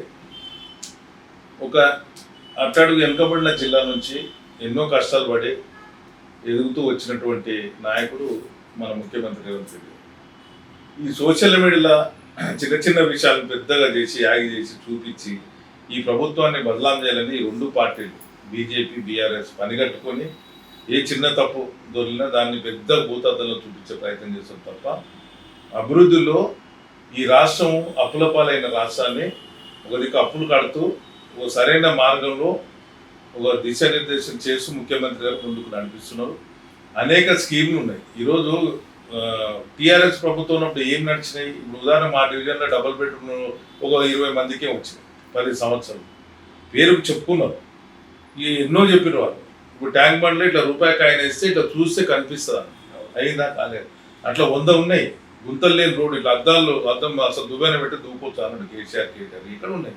ఈ సింగపూర్ మలేషియా లాగా చేస్తా అని చెప్పి ఎన్నెన్నో చెప్పింది. కానీ ఆయన ఏ ప్రభుత్వం అయినా 100% చేయదు. కేంద్ర ప్రభుత్వం బీజేపీ కూడా 100% చేస్తలేదు. అలాగే కొన్ని జరగకపోవచ్చు, కానీ జరిగిన విషయాలు మంచి విషయాలు కూడా దాన్ని ఇటు ఒక దిక్కు మా పార్టీ కూడా కొంత సోషల్ మీడియా వీక్ ఉండడం, చెప్పుకోకపోవడం కూడా కొంత మైనస్ ఉంది. అది చెప్పుకోక కూడా అవుతుంది. కొంత ఆ రకమైన ప్రచారం జరుగుతుంది. కానీ ఈరోజు 200 యూనిట్ కరెంట్ కానివ్వండి, ఫ్రీ బస్ కానివ్వండి, లేకుంటే గ్యాస్ కానివ్వండి, 57,000 మందికి ఉద్యోగాలు అండి, ఇవన్నీ కూడా మంచి పనులే కదా, జరుగుతున్నాయి కదా. జరుగుతున్న దాన్ని కూడా జరగట్లేదు అంటే ఎట్లా? ఈ రకంగా కాపీ కొడుతున్నారని అంటుంటారు. నిరుద్యోగ విషయంలో ఆయన కాపీ కొడుతున్నాడు, ప్రాజెక్టుల విషయంలో ఆయన కాపీ కొడుతున్నాడు, సంక్షేమం విషయంలో ఆయన కాపీ కొడుతూ మసిగూసి మారడికాయలు చేస్తా ఉన్నారని బీజేపీ ఆరోపిస్తుంది కదా. తప్పు బీజేపీ చేసేది 100% తప్పు. నిరంతరం సెక్రటరీకి ఇన్నిసార్లు రోజు రెగ్యులర్గా వచ్చే ముఖ్యమంత్రి మనం ఇంత గతంలో చూసాము లేదు. ప్రజలకు అందుబాటులో ఉండే ముఖ్యమంత్రి చూసాము లేదు. ఎవరైనా కలవాలంటే పోయి కలవచ్చు మనం. అలాంటి ప్రజలకు కనెక్ట్ అయినటువంటి ఏకైక ముఖ్యమంత్రి ఈరోజు రేవంత్ రెడ్డి గారు ఉన్నారు. 100% ఫ్యూచర్ చాలా బాగుంటుంది. ఆయన ఇప్పుడు ముందు కొత్తగా వచ్చినప్పుడు కొంత సెటప్, మనం కూడా ఏదైనా కొత్త జాబ్ పోయినా లేకుంటే ఇంకేదైనా వ్యాపారం చేసి కొంత సెట్ అంటే స్థితితో రావడానికి టైం పడుతుంది. అట్లా ఇప్పుడు సెట్ అయినా మొత్తం పూర్తి అవగాహన వచ్చి తెలంగాణ గురించి, రాష్ట్రం గురించి బ్రహ్మాండమైన పాలన ఇక్కడ నుంచి కొనసాగుతుంది. బీసీల గురించి మీరు బీసీ బిడ్డగా ఉన్నారు, బీసీ నేతగా ఉన్నారు. చాలా మంది ఎదురు చూస్తూ ఉంటారు ఈ క్వశ్చన్ ఆన్సర్ కూడా. కాంగ్రెస్ ప్రభుత్వం వచ్చింది, బీసీలకు న్యాయం చేస్తామన్నారు. సార్ బీసీ ఉద్యమం ఉపేత్తన ఎదురు పడతా ఉంటే 42% రిజర్వేషన్ అని కేంద్రానికి పంపుతున్నారు. ఇక్కడే వీళ్ళు చేయొచ్చు కదా, కేంద్రానికి ఎందుకు పంపుతున్నారు అనే ఆరోపణ వస్తుంది కదా. కేవలం చేతులు దులుపుకోవడానికి అంటున్నారు కదా, ఏం చెప్తారు? సూటిగా క్లుప్తంగా చెప్తారు. కాదు తప్పదు. అంటే ఏది బిల్లు చేసినా కేంద్ర ఆమోదం కూడా ఉండాలి. కాబట్టి ఇది దేశానికి రోల్ మోడల్. దేశానికి స్వాతంత్రం వచ్చిన తర్వాత ఇంత డైనమిక్ గా బీసీల, ఎస్సీల, ఎస్టీల పక్షపాతిగా ఉన్నాడు రేవంత్ రెడ్డి గారు. అంటే అట్టడుగు వర్గాలన్నీ కూడా బాగుండాలని సంకల్పించే వ్యక్తి రేవంత్ రెడ్డి గారు. ఈరోజు చాలా రాహుల్ గాంధీ గారు ఏదైతే మాట ఇచ్చారో దానికి కట్టుబడి ముందు నిర్ణయం తీసుకున్నందుకు ఈ రోజు భారతీయ జనతా పార్టీ కూడా ఈరోజు దేశవ్యాప్తంగా దీన్ని ఆదర్శంగా తీసుకుని చేయాలనేది ముందుకు వచ్చింది. ఇది 100% పాస్ అవుతుంది. అది చేతులు దొరుకుతుంది, ఖచ్చితంగా సాధిస్తాం ముఖ్యమంత్రి గారు. ఎస్టీ వర్గీకరణ విషయంలో అవకాశం ఇయ్యరు. ఆయన 100% ఆయన మనసులో ఉంది కాబట్టి ఏదో ఓట్ల రాజకీయం కోసం ఇది కాదు, ఆయన చేయాలని సంకల్పించు. ఒకనాడు వాళ్ళది కమ్యూనిటీ పరంగా రెడ్డి నాడు సభ జరిగితే అందులో చెప్పిండు ఆయన, నేను అట్టడుగు వర్గాలను చూడాలంటే ఒక రెడ్డి సామాజిక వర్గం ఉంటేనే బాగా చూస్తాడని చెప్పింది. ఆ రకంగానే ఆయన ఈరోజు అన్ని కులాలకు, ఇప్పుడు పిసిసి ప్రకటించిన పదవుల్లో కూడా చూడండి, ఇప్పుడు ఇతర పార్టీలా కాదు కదా, అన్ని కులాలకు సమన్యాయం చేసే విధంగా అందరికి ఇచ్చారు. ఉపాధ్యక్షులు కానీ, జనరల్ సెక్రటరీ కానీ అందరు ఎతికి చిట్ట చివరకు ఉన్న కులం కూడా ఏదైనా బీసీ, ఎస్సీ మిగిలి ఉంటే వాళ్ళకు కూడా రాజకీయంగా రాణించాలి, వాళ్ళు అన్ని రకాలు ఉండాలని వాళ్ళకు కూడా ప్రాధాన్యం. ఎందుకు బీసీ ఉద్యమం జరుగుతుంది? ఇంకా చాలా మంది బీసీలు ఇంకా కూడా ఈ ప్రభుత్వం పైన మాట్లాడుతూ ఉన్నారు, నాకు న్యాయం జరగాలి, జనాభా తమాషా పద్ధతి ప్రకారం న్యాయం జరుగుతుంది బాగుంటుంది అంటున్నారు కదా. బీసీ ఉద్యమాలు అవసరం లేదంటారా మీరు ఒక సీనియర్ నేతగా ఏం చెప్తారు? ఇక బీసీ ఉద్యమాలు ఎన్నేళ్ల నుంచి చేసినా కూడా దీనికోసమే కాబట్టి ఇప్పుడు అయ్యింది కాబట్టి దాన్ని అభినందిస్తూ సరైన మార్గంలో ఇంప్లిమెంట్ అయ్యేటట్టు చేయాల్సిందే బీసీ. కాబట్టి ఇప్పుడు ఉద్యమాలు చేసే దీనికోసం చేయాల్సిన అవసరం లేదు. మొత్తం మీద అంత సంక్షేమం కావచ్చు, లేకపోతే బీసీల అభివృద్ధిలో కావచ్చు నెంబర్ 1 ఉంటుంది అంటున్నారు కదా. ఇప్పుడు స్థానిక సంస్థల ఎన్నికలు వస్తున్నాయి, ఎంపీటీసీ కావచ్చు, జెడ్పీటీసీ, సర్పంచ్ కావచ్చు, దాంట్లో నిక్కుకోసారని నమ్మకం ఉందా మీకు? 100%. చాలా మంది ఏంటంటే సర్పంచుల్లో తేలిపోతే సర్పంచులు కావాలంటున్నారు, కానీ 100% ఈరోజు సుమారు 70 మంది ఎమ్మెల్యేలు ఉన్నారు. ఎమ్మెల్యేలు చూడ నిత్యం ప్రజల మధ్యలో ఉంటున్నారు. గ్రామాలన్నీ కూడా ఈరోజు రైతు బంధు కానీ మిగతా స్కీములు కానీ ఒక్కొక్కటిగా మెల్లగా అన్ని స్టార్ట్ అయినాయి, అన్ని అవుతున్నాయి. కాబట్టి ప్రజలు కూడా ఒక నమ్మకం వచ్చింది. కొంత తొందర ముందు కొంచెం ఈ ఏదైతే గ్రూప్ ప్రచారం ఏదైతే సోషల్ మీడియా చేసిందో అంతా కూడా బెమ్మలు తొలగిపోతాం, నిజం నిలకడగా తెలుస్తుంది, ప్రజలు తెలుసుకున్నారు. ఇప్పుడు సర్పంచులు కానీ, రేపు జరగబోయే జూబ్లీస్ ఎన్నిక కానీ, రేపు గ్రేటర్ ఎన్నికలు కానీ కాంగ్రెస్ పార్టీ విజయడంగా మోగిస్తుంది. బీఆర్ఎస్ ప్రధానంగా చేస్తున్న ఆరోపణ మీరు చెప్పాల్సి ఉంటుంది సమాధానం సూటిగా. రేవంత్ రెడ్డిని ఎప్పుడు దింపుదామా, ఒక 2-2.5 సంవత్సరాలు వెయిట్ చేస్తామో, కాంగ్రెస్ భరతం పట్టాలి, చేసింది కూడా ఏం లేదు అంటా ఉన్నారు. నెక్స్ట్ వచ్చేది బీఆర్ఎస్ అంటున్నారు కదా, వస్తుందా అనుకుంటున్నారు? ఇంకా బీఆర్ఎస్ అనేది కష్టం రాదు తెలంగాణ రాష్ట్రం. బీఆర్ఎస్ పార్టీ చాలా కేసులు ఇవన్నీ వాళ్ళు కాంగ్రెస్ తీర్చుకోవాలి. వైఫల్యం మాకు కలిసి వస్తుంది అంటున్నారు. లేదు వైఫల్యాలు ఎక్కడ వైఫల్యాలు వాళ్ళు అనుకునే వైఫల్యం కాదు, ప్రజలు అనుకోవాలి కదా. వాళ్ళు అన్ని వైఫల్యాలు అనుకుంటారు. ఏదైనా ఇప్పటి వరకు రేవంత్ రెడ్డి గారు చేసిన పనులు సరే కొన్ని బాగాలేవు కొన్ని బాగున్నాయి ఇవని చెప్పిన వాళ్ళు చెప్పగలుగుతారు, చెప్పరు అన్ని బాగాలేవు అంటారు. ఏం చేయలే కాబట్టి ప్రజలకు అన్ని చేస్తున్నా కూడా ఏం చేయలేదేనా. ఏమి చేయలేదు కాబట్టి ఇందిరామ ఇల్లు ఉన్నాయి, ఇందిరామ ఇల్లు కూడా స్టార్ట్ అయినాయి, బ్రహ్మాండంగా చేస్తున్నారు, గ్రామంలో వస్తున్నాయి. వాళ్ళకి అవి ఏమి కనిపించవాలి. వాళ్ళు ఎంతసేపు అధికార దానంతోనే ఎప్పుడు ఇది దిగిపోతే మళ్ళీ మనం ఎప్పుడు కూర్చోవాలనేది తప్ప అంటే ఇందిరమ్మ ఇళ్ళ విషయంలో కూడా కేవలం పార్టీ కార్యకర్తల నాయకులకే దక్కుతుంది, నిజంగా కూడా అర్హులకు అందుతలేదు అనే దాని మీద ఏం కామెంట్ చేస్తుంది? లేదు, ఖచ్చితంగా అర్హులకు ఇస్తున్నారు, పార్టీ కార్యకర్తలకు లేనే లేదు. ఇన్ఛార్జీలను పెట్టిన వాళ్ళే ఇస్తున్నారు అంటున్నారు కదా. లేదు లేదు, ఎవరైతే ఇప్పుడు మా దగ్గర మేము సర్వే చేసినాం, మేము ఉన్నాం, అధికారులు ఏమైనా ఉన్నాం, ప్రతి స్కీమ్కి ఉంటున్నాం, వాళ్ళందరూ ప్రజలు తీసుకుంటారు. కానీ అట్లా లేనే లేదు. అన్ని ఏదైతే నామ్స్ గవర్నమెంట్ ఉంటే దానికి ఎలిజిబుల్ ఉన్న వాళ్ళకి ఖచ్చితంగా ఇస్తున్నాం. మేడం మీరు చెప్పాలి కదా, డివిజన్ గురించి మీరు మాట్లాడాలి, అన్న రాజకీయాల గురించి మాట్లాడాలి. ఇప్పుడు సుమారు 4 ఏళ్ళు అయిపోయింది కదా, 4 years అయిపోయింది. మేజర్ వర్క్ చేసిన అంటున్నారు, మిగిలిపోయిన వాటిలో ఇంకా చేయాల్సిన ఎన్ని ఉన్నాయి, ఎట్లా చేస్తారు ఈ సంవత్సర కాలంలో అన్ని ఫుల్ఫిల్ చేసే అవకాశం ఉందండి? ఇప్పుడు ఒక డివిజన్ స్థాయిలో చూసుకున్నప్పుడు ఎప్పుడు కూడా నిత్యం మారుతూనే ఉంటాయి. ఇప్పుడు డ్రైనేజీలు ఉంటాయి, పొంగకుండా ఆగవు, మళ్ళీ మనం చేసే కొద్ది నడుస్తుంటాయి. రోడ్లు ఉన్నాయి, రోడ్లు మనం సీసీ రోడ్లు వేసాం.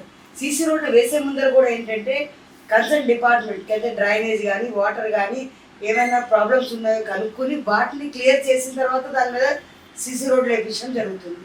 అంటే ఆ సీసీ రోడ్స్ కొంతకాలం ఒక 5 నుంచి 10 సంవత్సరాల కాలం మళ్ళీ డ్యామేజ్ అవ్వవు, ఒక 10 years వరకు. కానీ స్ట్రీట్ లైట్స్ కానీ దోమల మంది కానీ ఇట్లా ఏవైతే నిత్యం అవసరమైన వర్క్స్ ఉంటాయో వాటిని మనము దీని తర్వాత ఇది కంప్లీట్ అయిపోయింది ఇంకా దీని తర్వాత రాదు అనడానికి లేదు. ఇప్పుడు ఎలక్ట్రికల్ పోల్స్ ఉంటాయి, స్ట్రీట్ లైట్స్ ఉంటాయి, అవి పాడైన తర్వాత మళ్ళీ కొత్తవి పెట్టించడము, మళ్ళీ కొత్తవి వర్షానికో లేకపోతే ఉన్న క్లైమేట్ కండిషన్స్కో కొన్నిసారి ఒరిగిపోతాయి. చెట్లు ఉంటాయి, నిత్యం పెరుగుతూనే ఉంటాయి, వాటిని కట్ చేపిస్తూనే ఉండాలి. యాజ్ ఎ కార్పొరేటర్గా మేము చేయాల్సిన పనులు ఏవైతే ఉంటాయో అన్నీ కూడా నిత్యం చేసే ఈ పనులన్నీ మేము మా కన్సర్న్ ఆఫీసర్స్తో మాట్లాడి ఎప్పుడూ చేస్తున్నాం. అది కాకుండా ఏవైతే ఎమ్మెల్యే గారి దృష్టికి కానీ మినిస్టర్ గారి దృష్టికి కానీ తీసుకుపోయి ఏవైతే పెద్ద పనులు ఉంటాయో బడ్జెట్ శాంక్షనింగ్ విషయాలు ఉంటాయో వాటన్నిటినీ కూడా మినిస్టర్ గారి దృష్టికి కానీ మన ఎమ్మెల్యే గారి దృష్టికి కానీ తీసుకెళ్ళి వాటిని ఎప్పటికప్పుడు క్లియర్ చేపిస్తున్నాం. మా మేయర్ మేడం దృష్టికి తీసుకెళ్ళి ఇప్పుడు కొన్ని ప్రాంతాల్లో అభివృద్ధి కోసం అని చెప్పేసి ఇది చేసాము. నేను మేయర్ మేడంకి అసలు స్పెషల్ థ్యాంక్స్ చెప్పుకోవాలి. ఎందుకంటే మొన్న మధ్య మమ్మల్ని స్టాండింగ్ కౌన్సిల్ మెంబర్గా కూడా తీసుకున్నారు. ఎందుకంటే డివిజన్ అభివృద్ధిలో మేము చేస్తున్న వర్క్స్ చూసి ఇంకా బాగా డెవలప్ చేయడం కోసము స్టాండింగ్ కౌన్సిల్ మెంబర్గా ఉంటే ఇంకా మంచి వర్క్స్ చేయగలుగుతామన్న ఉద్దేశంతో అలా కూడా తీసుకున్నారు. ఆవిడ దగ్గర నుంచి కూడా నిధులు తీసుకుంటున్నాం. అలా ఏదైనా సరే డివిజన్లో పెండింగ్లో ఉన్న ప్రతి పని కూడా పూర్తి చేయడానికి నా శాయశక్తిగా ఇప్పటివరకు ప్రయత్నిస్తూనే ఉన్నాయి. ఏంటి కార్డ్స్ ఏదో పంచుతున్నారు, ఎందుకు ఇది విజిటింగ్ కార్డ్స్ అంటే మీకు ప్రచారం కోసమా లేకపోతే ఏంటిదా కార్డు? ఇది నాకు విజిటింగ్ కార్డ్ అండి. విజిటింగ్ కార్డులో యాక్చువల్గా మీరు ఇందాక అన్నారు కదా, పబ్లిక్ దగ్గర మనుషులు ఊరికే కనిపిస్తే మన మీద ఇదే తగ్గిపోతుందనో ఇంపార్టెన్స్ తగ్గిపోతుందనో లేకపోతే మన ఫోన్ నెంబర్స్ వాళ్ళ దగ్గర ఉన్నాయనుకోండి కంటిన్యూషన్ ఫోన్స్ వస్తాయనో ఇతర రాజకీయ నాయకులు భావిస్తుండొచ్చు. బట్ మేము అలా కాదు. ఎందుకంటే మాకు ఉద్దేశం ఏంటంటే పబ్లిక్కి చాలా దగ్గరగా మేము మారాలి. చాలా దగ్గరగా ఉండాలంటే వాళ్ళకి నేను ఏమేమి పనులు చేస్తున్నానో తెలియాలి. చాలా విషయాలు తెలియాలంటే విషయం ఏంటంటే దీనిలో ఒక స్కానర్ ఇచ్చాను.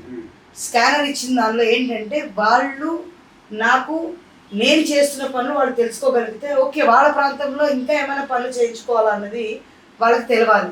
ఒక ప్యాంప్లెట్ ఒక ఏదో ఇచ్చామనుకోండి అందరికీ తెలియదు. కానీ ఒక స్కానర్ ద్వారా నేనేమేమి పనులు చేస్తున్నానో దానిలో పెడుతున్నాను. దాన్ని వాళ్ళు చూసుకుంటారు. మీరు అనుకోవచ్చు ఫేస్బుక్ ట్విట్టరు ఇలాంటివన్నీ, కానీ ప్రతి ఒక్కరికి రాదు కదా. అప్పుడు ఇప్పుడు నా జనాభాలో 62,000 జనాభా ఉంటే 62,000 జనాభా నుంచి దగ్గర ఒక 10 to 20% జనాభా కిడ్స్ ఉంటారు. వాళ్ళకి వాళ్ళ చేయలేము. నెక్స్ట్ పెద్దవాళ్ళు ఉంటారు, వాళ్ళకి కూడా మనం డైరెక్ట్ ఇది చెప్పలేము. ట్విట్టర్ ఫేస్బుక్లో నాకన్నీ చూసుకోండి అని చెప్పి. సో ఈ ద్వారా నేనేం పని చేస్తున్నా వాళ్ళకి తెలుస్తుంది, వాళ్ళేం చెప్పదలుచుకున్నారో నాకు తెలుస్తుంది. ఈవెన్ వాళ్ళు కూడా వర్క్ని దీనిలో పోస్ట్ చేస్తే మీరు చూసి దాన్ని ముందరికి తీసుకెళ్ళడానికి ఆస్కారం ఉంటుంది. సో ఉన్న టెక్నాలజీని అందరికీ అవైలబుల్ వచ్చే విధంగా మారుస్తున్నాను. మళ్ళీ ఎలక్షన్స్ వస్తాయి, ఇప్పుడు మీరు అంటా ఉన్నారు ప్రజల దగ్గర ఉన్నాం, ప్రజా సమస్యలు పరిష్కరిస్తున్నాం, బుక్లెట్ కొడతా ఉన్నాం, అంటే ప్రజా దర్బార్ లాగా నేను నిర్వహిస్తా ఉంటున్నారు కదా. మీ ప్రతిపక్షాలు ఉంటాయి ఖచ్చితంగా, నువ్వు ఎంత మంచి పని చేసినా అడిగే వాళ్ళు ఉంటారు. ఖచ్చితంగా ఉంటారు. పనులు చేయరని ఏమంటలేదు, మేము చేస్తారు కానీ ప్రచారం ఎక్కువ చేసుకుంటుంది మేడం ఒకటి. సెకండ్, నెక్స్ట్ ఎన్నికలలో మరి కొంచెం క్లిష్ట పరిస్థితి ఉంటుంది అంటారు కదా, ఒకవేళ నిలబడితే నిజమేనా, ఏం చెప్తారు? నేను చేసిన పనే నా వర్క్కి సమాధానం. ఇప్పుడు ఒక నార్మల్గా పిల్లడు ఫస్ట్ క్లాస్ నుంచి 10th క్లాస్ వరకు చదువుతాడు కదా, 10th క్లాస్కి వచ్చేసరికి మీరు బోర్డ్ ఎగ్జామ్స్ ఎందుకు పెడుతున్నారండి? అంటే అన్ని చేసినట్లు తెలవడం కోసమే కదా. అలాగే అంటే వాడు ఎంతవరకు చదువుకున్నారన్నది తెలవడం కోసం. అలాగే నేను గత 5 సంవత్సరాలుగా, అంటే ఇంతకుముందు నాకు రాజకీయ పరిజ్ఞానం లేదు, కానీ 4 సంవత్సరాలుగా నేను ఫుల్ టైం రాజకీయంగా పనిచేస్తున్నాను. ఈ పని చేస్తున్న దానిలో నేనేం పని చేస్తున్నానో పబ్లిక్కి తెలియకపోతే నేను అభివృద్ధి చెందినట్టు ఎలా అవుతుంది? ఒక జాబ్ చేసేవాళ్ళు కూడా అభివృద్ధి కోరుకుంటారు. చిన్న మేనేజర్గా జాయిన్ ఉన్నాడు అంతకన్నా పెద్ద జాబ్ కావాలని కోరుకున్నట్టుగా యాజ్ ఎ కార్పొరేటర్గా నేను చేస్తున్న పని నా పబ్లిక్కి తెలియజేసేటట్టు చేయడమే ముఖ్యము. పబ్లిసిటీ చేసుకోవడం అన్నది ఎవరి ఇష్టం వాళ్ళది. సో మనం అనడానికి నేను మాత్రం చేసిన పనే చెప్పుకున్నప్పుడు, ఒక బస్తీకి వెళ్ళి నేను ఇనాగ్రేషన్ కొబ్బరికాయ కొడతా పెట్టింది నేను సోషల్ మీడియాలో పెట్టకపోతే ఆ వర్క్ చేస్తున్నాను అన్న సంగతి ఎలా తెలుస్తుంది? అదే నేను చేస్తున్నాను. కొంచెము ప్రతి ఒక్కరికి ఎలా ఉంటుంది అంటే, పని చేయని వాళ్ళకి నోరు ఎక్కువ, అంటే పబ్లిసిటీ ద్వారా చెప్పుకుందాం అనుకుంటున్నామని చెప్పడం అనేది ఆలోచన ఏంటంటే, వీళ్ళు పబ్లిక్లో బాగా వెళ్ళిపోతున్నారు, వీళ్ళని ఏదో విధంగా తగ్గించాలని వాళ్ళు చెప్పే దుష్ప్రచారాలతో నాకు సంబంధం లేదు. నాకు పబ్లికే ఆన్సర్. ఎందుకంటే ఒకవేళ నెక్స్ట్ ఎన్నికల్లో కూడా ఇప్పుడు ఈ రోజు నేను ఖచ్చితంగా చెప్పగలుగుతా, పబ్లిక్ ఎక్కడికి వెళ్ళినా సరే పార్టీలతో నీకు సంబంధం లేదమ్మా, నీ పేరే మాకు ముఖ్యం అంటున్నారు. నేను చాలా మంది దగ్గరికి వెళ్ళినప్పుడు చెప్తా, నేను గెలిచింది బీజేపీలో, బీఆర్ఎస్కి వెళ్ళాను, ఈరోజు కాంగ్రెస్కి వచ్చానంటే కాంగ్రెస్, బీఆర్ఎస్, బీజేపీ ఏది చూడను, కేవలం నువ్వెవరమ్మా, మేము పిలిస్తే పలుకుతున్నావు, నువ్వు ఏదైతే పలుకుతున్నావో అదే మాకు చాలు. సో కార్పొరేటర్గా నువ్వు మాకు ఎప్పుడు దగ్గరగా ఉన్నావు, నేను పార్టీని చూడమని పబ్లికే చెప్తున్నారు. ఆ సమాధానం నాకు చాలు, నేను సాటిస్ఫై. అడుగుదాం ముగించే ముందు అన్న, కాంగ్రెస్లో ఉన్నారు, చక్కగా మాట్లాడుతూ ఉన్నారు. కాంగ్రెస్ ఒక రకంగా చెప్పాలంటే వెంకేసుకు వస్తున్నారు, నిజాలకు కూడా ప్రచారం చేస్తున్నారు, సీనియర్ నేతగా ఉన్నారు. మోర్ ఓవర్ సీఎంఏ మీ ఫ్రెండ్, మరి మీ ప్రతిభను గుర్తించి ఎట్లాంటి అవకాశాలు దక్కుతాయి అనుకుంటున్నారు? పార్టీ నిర్ణయం వారికి అన్ని విషయాలు తెలుసు, ముఖ్యమంత్రి గారికి. మనం అంటే ఇప్పటివరకు నాకు ఇది కావాలని చెప్పి నేను అడగలేదు. మన పార్టీలో కూడా మహేష్ కుమార్ గారు డివిజన్ పరిధిలో అడుగుతున్నాం, డివిజన్ ప్రజల ఆకాంక్ష గారు ఎమ్మెల్యే చూడాలని అనుకుంటున్నారు, సాధ్యం అవుతుంది అనుకుంటున్నారు కాంగ్రెస్? చెప్పండి సూటిగా. ఖచ్చితంగా అవుతుంది. కాంగ్రెస్ పార్టీలో ఏదైనా సాధ్యం.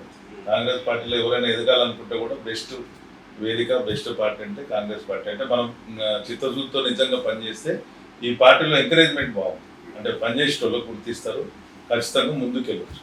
మీకు ఇన్స్పిరేషన్ నాయకుడు ఎవరండి? ఎందుకంటే గాడ్ ఫాదర్ ఎవరే స్వతహాగా ఎదిగినారు కదా, రాజకీయాలకు రావాలని ఎందుకు అనుకున్నారు? బీసీ బిడ్డలు కొంత సామాజికంగా వెనుకబడతానని ఉంటాం కాబట్టి ఎవరు సాహసం చేయరు, ఏదో సెటిల్ కావాలి, వ్యాపారాలు చేసుకోవాలి, ఉద్యోగం చేసుకోవాలనుకుంటారు. దాని భిన్నంగా మీరు ఎందుకు ఈ పందాను? నేను అంటే కొత్తగా ఉన్నప్పుడు ఏబీపీ ఆర్ఎస్ఎస్లో ఉండేటప్పుడు దత్తాత్రేయ గారు, నరేంద్ర గారు వీళ్ళని చూసి వాళ్ళు చేసే పని, వాళ్ళకున్న గౌరవం సమాజంలో చూసి అది మనం చేయాలంటే నేను జనరల్గా అట్లా అనుకోలేదు. ఆ రకంగా కొంత పని చేయాలనేది గ్రామ స్థాయి నుంచి ఉంటే ఇక్కడికి వచ్చిన తర్వాత నేను చదువుకున్న రోజులు కూడా అట్లా ఆ రకంగా పనిచేసి ఇట్లా రాజకీయాల్లో ముందుకెళ్ళడం జరిగింది. మేము ఉదయం నుంచి సాయంత్రం వరకు ఒక 6-7 పనులు చేస్తాం. అంటే పబ్లిక్ 10 పనులు అయితే అవన్నీ పబ్లిసిటీ కావు, పేపర్కి ఏదైతే వస్తే దాంతో ఇందులో వస్తుంది. కొన్ని మా కార్యకర్తలు సోషల్ మీడియా పెడతారు. అంటే ఒక కార్పొరేటర్ ఒక రోజు ఏదో ఒక పని చేసిండో లేకుంటే వారానికి పని చేసిండు అంటే చాలా అనుకుంటారు, కానీ అట్లా మాది అట్లా ఉండదు. ఈరోజు ఉదయం ఒక దగ్గర చెట్టు కూలిపోతే నేను వెళ్ళాను, ఈమె ఒక దగ్గర సమస్య వస్తే అక్కడికి వెళ్ళింది, ఇట్లా ఇద్దరం తిరుగుతూనే ఉంటాం. ఒక దగ్గర మినరల్ దగ్గర డ్రైనేజ్ పని నడుస్తుంది, స్ట్రీట్ నెంబర్ 14లో ఇంకో పని నడుస్తుంది. అట్లా ఇన్స్పెక్షన్ ఉంటుంది, వర్క్ క్వాలిటీతో చేయించది. ఇప్పుడు మనం ఒక సీసీ రోడ్ వేస్తుంటే నేను 1 నెల ముందు వాటర్ రోడ్స్లోకి వెళ్తాను. జనరల్గా హైదరాబాద్ ఏంటంటే ప్రజాధనం హుదా ఎట్లా అవుతుంది అంటే, ఒక రోడ్ వేసిపోతాడు ఒక 40-50 లక్షలు పెట్టి, మళ్ళీ 1 నెల రోజుల తర్వాత డ్రైనేజ్కి వాటర్కి తవ్వుతారు.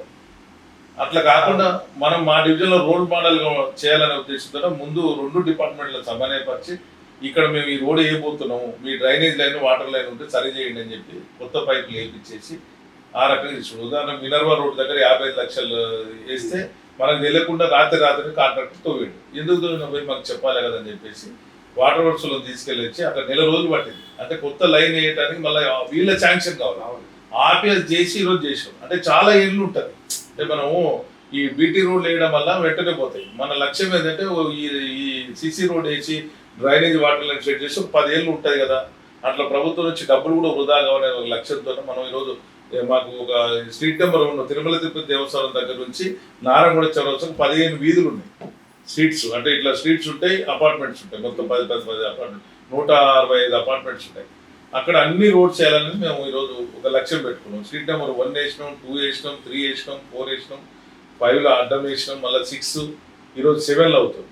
ఇంకా 8, 9 ఇప్పుడు ఉన్నాయి శాంక్షన్లో. ఈరోజు మా కోరిక ఏంటంటే అన్ని రోడ్స్ చేయాలి. అంటే మేము ప్రజలు మమ్మల్ని అడిగింది కొన్ని. అంటే ఉదాహరణకు అది కాకుండా వ్యక్తిగతంగా కొంతమంది మా మిత్రులతో సాయం తీసుకొని నువ్వు టెంపుల్స్ ఇప్పుడు ఉదాహరణకు దత్తానగర్లో ఒక అమ్మవారి దేవాలయం నిర్మాణం జరుగుతుంది. బగ్గికాల ఎమ్మెల్యే కోర్ట్స్ ఎదురుగా 2 దేవాలయాలు బస్తీలతో కలిసి వాళ్ళు మేము కాంట్రిబ్యూషన్ అమ్మవారి చిన్న టెంపుల్ కట్టాము. అంటే ప్రభుత్వం వచ్చే నిధులే కాకుండా బయట వాళ్ళతో సహాయ సహకారాలు తీసుకొని మా మిత్రులతో కొన్ని దగ్గర కెమెరాలు పెట్టించడం, ఈ రకంగా ఒక మోడల్గా ఒక ముందు ప్రణాళికతో ఈ డివిజన్ అభివృద్ధి జరగాలని పనిచేస్తున్నాం.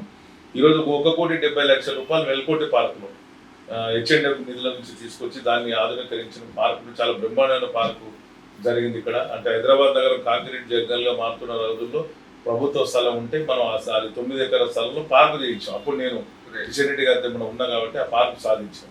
దాన్ని నిరంతరం అభివృద్ధి చేస్తూ ఈరోజు చక్కటి పార్కు ఉంది ఇక్కడ లోకల్గా పెట్టిన పెద్ద పార్కు. ఇంకోటి 300 గజాలు అనేకరాంతం పెట్టుంటే దాన్ని ఆపి ఈరోజు ప్రజలకు ఉపయోగపడాలని ఒక చక్కటి సామాజిక భవనం నిర్మాణం చేద్దామని నిన్నమనే దాన్ని ఇన్స్పెక్షన్ చేసినాము. ఇట్లా అన్ని ఒక పద్ధతి ప్రకారం ఈ డివిజన్ అభివృద్ధి చేసుకుంటూ హిమాయత్ డివిజన్ నెంబర్ 1గా ఉంచాలనే లక్ష్యంతో మేము పనిచేస్తున్నాం. బాబు నాన్న మీరు అన్న చేసి సూచనలు పెడుతున్నాం ఇట్లా చేస్తాను. లేదు వేరే రాజకీయ నాయకులు పిల్లలు ఎప్పుడు కూడా మా రాజకీయాల్లో ఈవెన్ ఎక్కడ ప్రోగ్రామ్ లో చిన్న ఫోటోలో కూడా వాడు కనిపించారు. నార్మల్ గా వేరే రాజకీయ నాయకుల పిల్లలు ఎక్కడైనా సరే కనిపిస్తారు మీకు. నా 2 పిల్లలు ఎవరో కూడా చాలా వరకు ఎక్కువ అంటే చాలా సన్నిహితంగా ఉన్నాడు తప్ప పిల్లలు ఎవరో కూడా తెలియదు. అలాగే పిల్లలు కూడా ఏంటంటే వాళ్ళ బిజినెస్, వాళ్ళ ఆలోచన, వాళ్ళ వ్యవహారమే తప్ప రాజకీయంగా మాకు సహకరిస్తున్నారు అంతే. ఇప్పుడు తను చేశారు అంటే మీన్స్ ఇప్పుడు ఆ డైరీ తయారు చేసిందంటే తనమే తయారు చేస్తాడు. తనకి ఎప్పుడు టైం ఉన్నా సరే మా కోసం ఆ డైరీస్ తయారు చేసేది మా చిన్న బాబు. మా పెద్ద బాబు ఏంటంటే ఈవెన్ ఇంటికి సంబంధించిన మెయింటెనెన్స్ కానీ అన్ని తరమే చూసుకుంటాడు. ఇల్లు కానీ మెడిసిన్స్ కానీ టైం టు టైం ఏమి తీసుకురావాల్సి వచ్చినా ఏమున్నా వర్కర్స్ కూడా మనల్ని అడగరు. ఏమున్నా సరే వాళ్ళని అడిగి చేసుకుంటారు. సో పిల్లలిద్దరూ వాళ్ళ సహకారంతోనే మేము రాజకీయాలు నడిపిస్తున్నామని కూడా చెప్పుకోవచ్చు. అన్నకు చివరి క్వశ్చన్, పిల్లల్ని ఏమైనా తీసుకొస్తారా? అమ్మ నాగట్ల మిమ్మల్ని అడుగుతాం రాజకీయాలు నెక్స్ట్. అంటే మాకైతే ఆలోచన లేదు, వాళ్ళకి ఆలోచన ఉంటే వెల్కమ్ చేస్తారు. థ్యాంక్ యూ అమ్మా. ఇంకా మీ హిమాయత్ నగర్ అభివృద్ధి ఇంకా మరింత పనిచేయాలని మీరందరూ కూడా సహకరించండి. అందరూ కూడా మీకున్న ఆలోచన వెళ్తూ రోడ్డు మీద మీకు ఏదైనా చిన్న ఇష్యూ కనిపించినా మీరు నాకు ఫోన్ చేసి చెప్పండి. ఆర్జీ మీడియా పని చేస్తారు. Thank you very much for your concern. ఇదే అండి ఇప్పటి వరకు మనం హిమాయత్ నగర్ కార్పొరేటర్ గారు కావచ్చు అన్నతో మాట్లాడితే చాలా కుండ బద్దలు కొట్టినట్టుగా చెప్తా ఉన్నారు. ఈ డివిజన్ అభివృద్ధి చెందాలంటే అధికార పార్టీ ఉంటే కొంత మెరుగ్గా ఉంటుంది కాబట్టి ఈ పార్టీలో కూడా వచ్చినాం. మమ్మల్ని పార్టీలకు అతీతంగానే చూస్తారు. మనంతా బాధ్యత మా మీద పెట్టారు కాబట్టి పార్టీలకు అతీతంగానే మేము అభివృద్ధి చేస్తూ ఉంటాం. ఎలక్షన్స్ అప్పుడు మాత్రమే పార్టీలు ఉంటాయి, తర్వాత అందరి సంక్షేమ ధ్యేయంగా ముందుకు సాగుతామని చెప్తా ఉంటారు. మేజర్ వర్క్ చేసినాం, చాలా సాటిస్ఫాక్షన్ ఉన్నామని చెప్తా ఉన్నారు. మరి ఇప్పటి వరకు వాళ్ళతో మాట్లాడే ప్రయత్నం చేసినాం. మరి మరొక కార్పొరేటర్ ఎవరైతే బాగా పనిచేస్తూ ఉన్నారో 10 మందిని అనుకున్నాం కాబట్టి ఆ 10 మందిని ముందుకు తీసుకొచ్చే ప్రయత్నం చేస్తారు ఆర్జీ మీడియా. వీలైతే మార్నింగ్ న్యూస్ లో కూడా క్షేత్ర స్థాయిలో పనిచేసిన వీళ్ళని లక్షల మంది మీరు చూస్తూ ఉంటారు కాబట్టి వీళ్ళని తీసుకొచ్చే ప్రయత్నం చేస్తాం. కార్పొరేటర్ల పెద్దపీట వేస్తామని సూచిస్తూ ధన్యవాదాలు.